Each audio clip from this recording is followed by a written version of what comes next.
What's up mga idol? Joe Devance activated na, Jamie Malonzo malapit na din.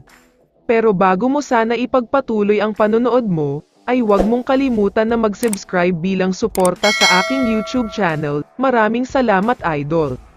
Bago ang main topic natin tungkol sa Hinebra, hindi pwedeng hindi natin pag-usapan ang ginawa ng import ng Blackwater na si George King, matapos lang naman siyang umiskor ng 64 points sa final game niya sa Blackwater. Nakakapanghinayang lang dahil napunta lang sa wala ang performance na ito, dahil kahit nanalo sila ay hindi na sila makakapasok sa playoffs, dahil lumang sa quotient system ang NLEX kaya ang mga ito ang nakapasok sa playoffs.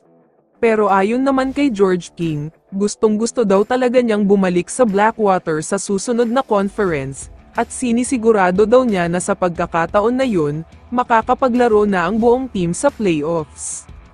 Hindi lang yan ang sinabi niya, handa rin daw siyang maglaro sa Gilas Pilipinas para maging backup ni Justin Brownlee, isang tawag nga lang daw ay ready agad siya, at isang karangalan nga daw na maging naturalized ng bansang Pilipinas.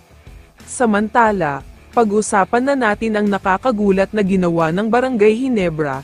Activated na kasi ang kanilang retired player na si Joe Devance, at papalitan nga nito ang rookie nila na si Paul Garcia na inilagay sa free agent list. Ibig sabihin lang niyan, eligible o pwedeng maglaro si Devance sa magiging laban o serye nila kontra sa Meralco Bolts. Sobrang nakakagulat talaga ito dahil walang nag-expect na maglalaro pa pala siya after ilang years na retirement. Pero sa tingin ko naman, mukhang magbabalik si Devance para maging backup ni Jopeth Aguilar. Alam naman kasi nating lahat na puro big man ang nasa Meralco, walang ibang kasama si Aguilar sa ilalim.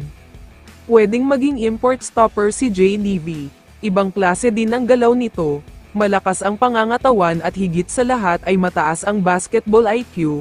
Ang malaking katanungan na lang dito ay kung nakakondisyon nga ba ang katawan niya. Sa kabilang banda naman, sinasabi din na nalalapit na daw ang pagbabalik ni Jamie Malonzo sa Hinebra.